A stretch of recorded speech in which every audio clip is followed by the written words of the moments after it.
overall, I thought this story, it's obvious that this story is kind of about a character of that's ideal in her sort of virtue or feminine virtue. You know, she's loyal and loving to her father. When they become poor, she becomes even more attractive somehow, and she develops her virtue even more. She becomes hardworking, good at household chores, stronger. She's educated. She loves reading and she learns music as well. And then, this is sort of like the story is about getting just rewards, right? So that um, the poverty that befalls the family in the first part of the story, uh, their virtue is rewarded later on in the story when they get to live at the castle, except for the two jealous and kind of malicious sisters who are turned into statues. And Beauty, of course, is made queen of the castle. And she has all the books that she wants, and she has music all the time.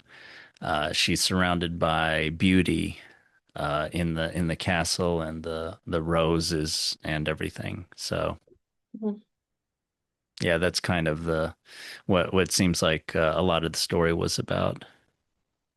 Mhm. So we had mentioned a little bit. There's a little bit about class in this story too. It starts off with a rich merchant. But his daughters are stuck up, but they don't want someone from their own class who is not as high in an aristocratic society as landed nobility. And they instead hold out for an offer of marriage from like a duke or an earl or something. Mhm. An interesting another class element in this story I thought was from the way that Beast talks. So when he goes to attack the father after the father has like taken a rose for Beauty, um, the father kind of pleads with him, calls him my lord and everything. But the beast says, I don't want to be talked to like that. Speak to me plainly. So I don't know if that's Mhm. something that this version added in, but that seemed like a class kind of element. Don't give me those aristocratic airs, try to flatter me. Speak to me plainly, man. Mhm. Yeah. So going through the story more, yeah, again, like in many of these stories, the youngest is yet the youngest of the sisters is the prettiest. There's that echo, that parallel with Cinderella that this story has, as well as many other parallels. And like your favorite version of Cinderella, Mulan. Oh wait, no, Mulan is actually an only child or something, right? So actually that's Yeah, something at least in different. the Disney version. I'm not sure about the original versions, but Yeah. Yeah, we might be using like some bastardized version or something. But yeah, um the youngest is the prettiest, and the eldest are jealous. I think that goes all the way back to the Roman mythological version of the story, Cupid and Psyche. Uh, Psyche has like some jealous sisters. Um, so yeah, so the merchant falls from his position of wealth, has to go into the country, and then this kind of shows the and increases the virtue of beauty and makes even more prominent the laziness and the vice of the sisters who get up at 10 and don't really do anything with their time and just kind of cause beauty problems and don't help her out with the household chores.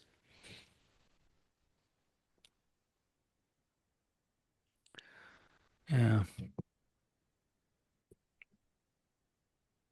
So you were saying one thing about this story is that basically beauty is the only kind of fully integrated or um, she's the only person who's who's complete Mm-hmm. because she's beautiful on the outside, beautiful on the inside, and as the story progresses, she gets even more virtuous, Mm-hmm. more Yeah. self-sacrificing, higher position, and all that Yeah. stuff. And Yeah. everyone else is kind of incomplete in some way. The prince is good on the inside, but he's horrendous, horrific on the outside. And the Mm-hmm. sisters are sort of the opposite of that. Mm-hmm. They may look okay Yeah. on the outside, but they're vicious. Yeah. And then with the beast, I guess the just being rejected also kind of gives him some th thought processes that aren't that make him kind of unpleasant at times too. Even though he's still good Hmm. for the most part.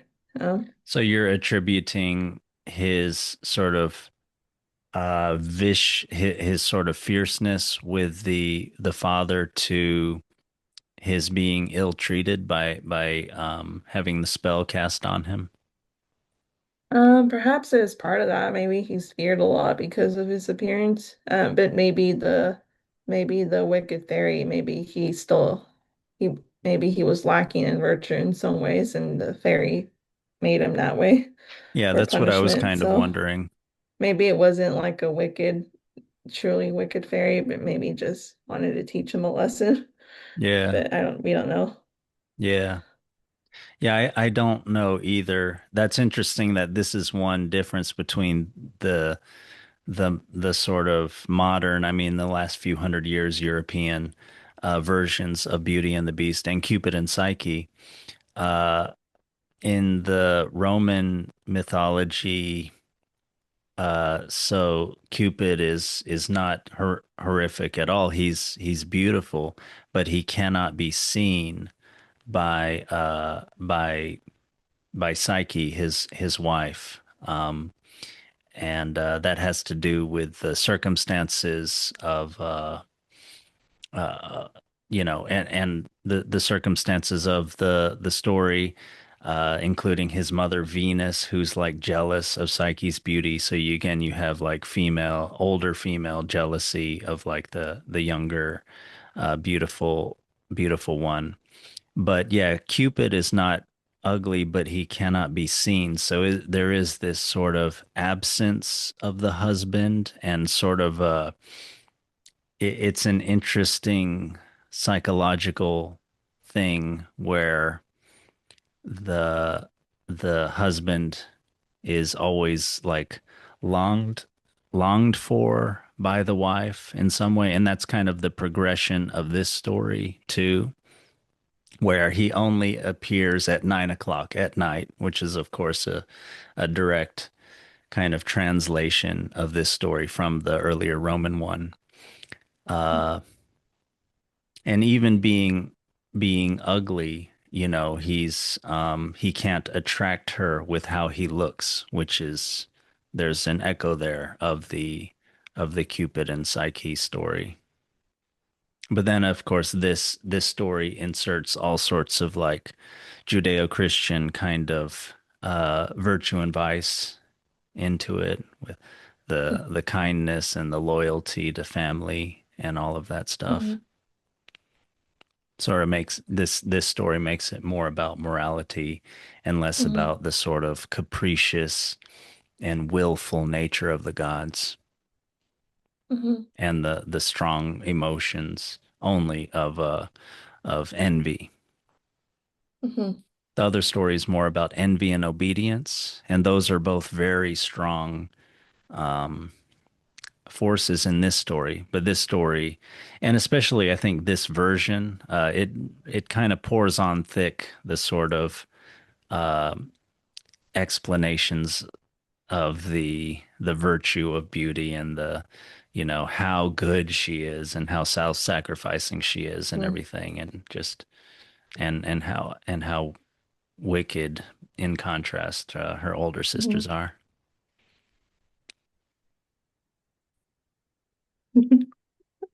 But yeah, one thing I noticed that I mentioned to you on our earlier reading is That, yeah, speaking of vice and virtue, the uh the father, when he is lost in the woods and he comes to the empty castle, echoing what later will be the experience of his daughter there, it being an empty castle, and he eats the food.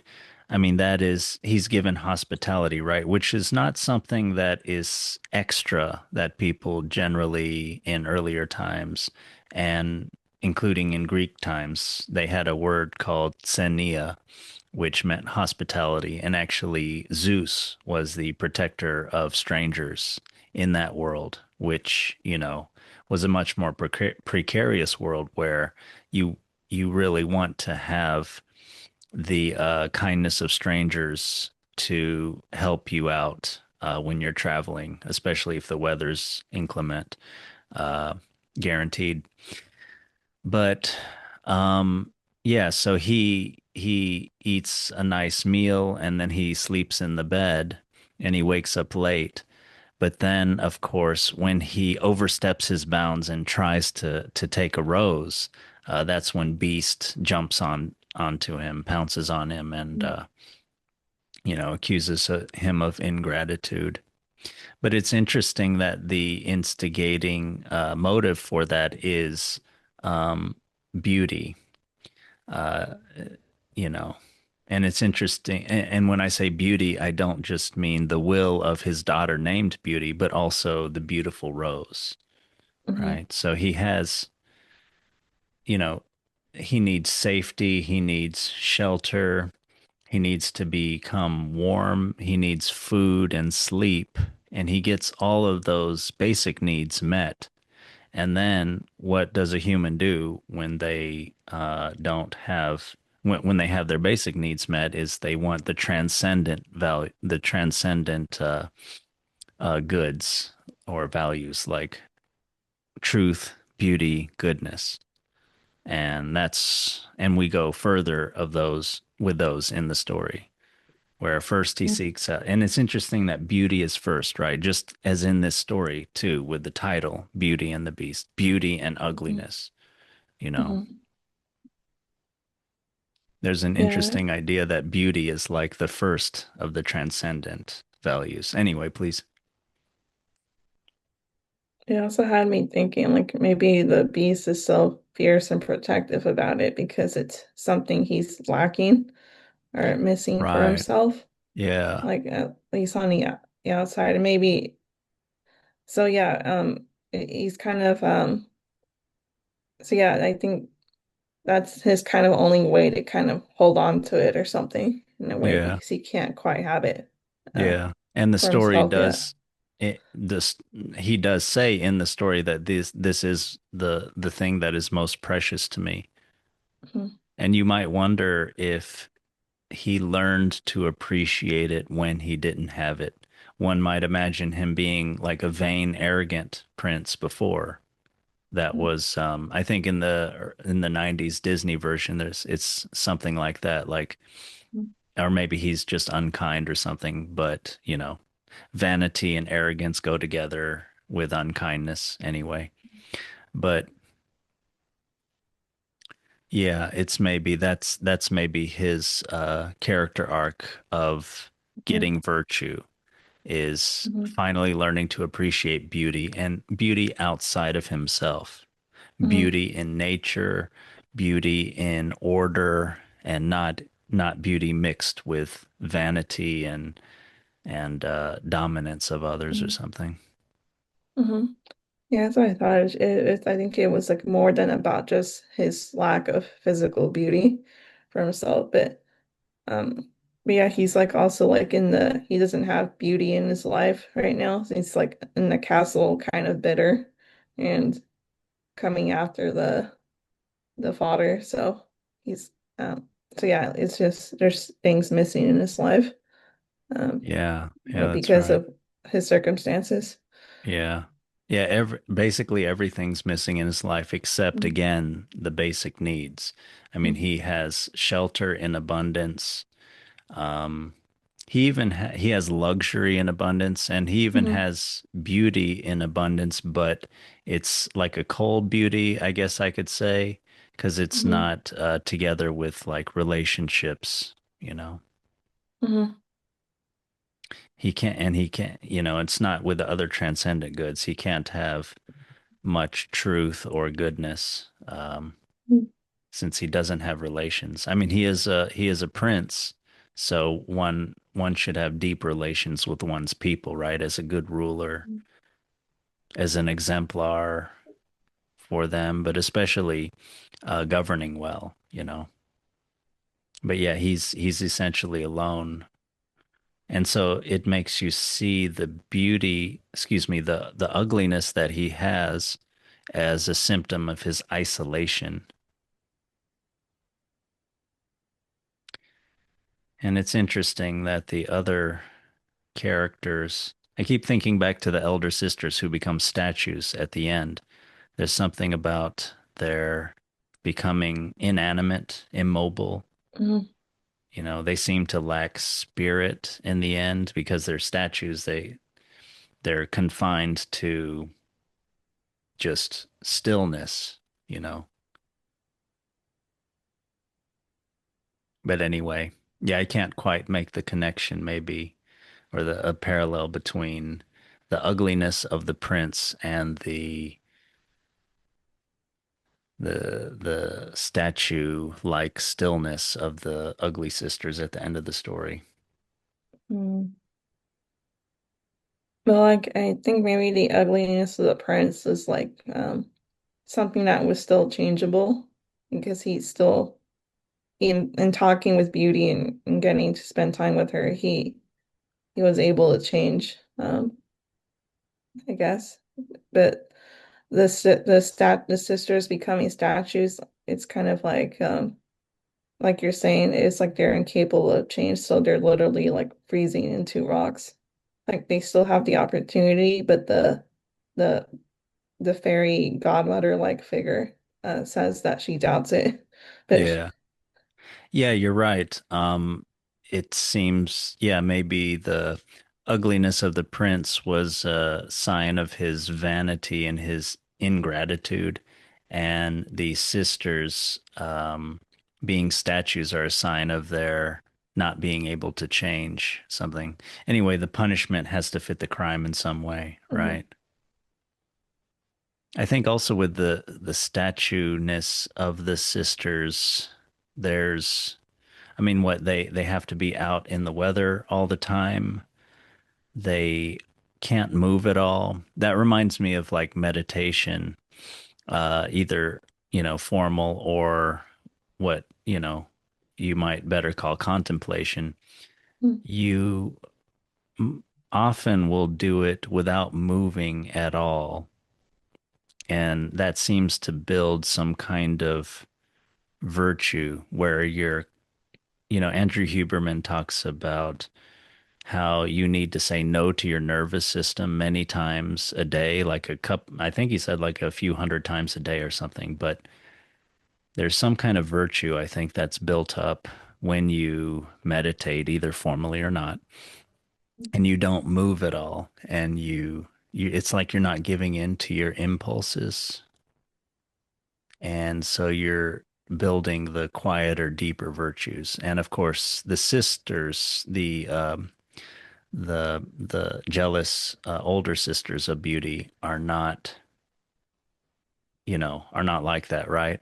They admire the dazzling, the wit, the charm, the everything that grabs the senses. And that reminds me that that is something that the beast says he does not have. He does not have beauty, and he does not have sense. He's not witty. He's not charming. And so, in that way, he's also not attractive as a man. And so, he would, despite having like status and maybe physical strength and wealth, um, that that can make a man pretty unattractive to a woman. I know, I think women don't value. beauty in a man as much as men do in a woman, but uh, a man who's not good with words, that's uh, that's a little bit harder, right? It's a little bit harder to be attractive as a man that way.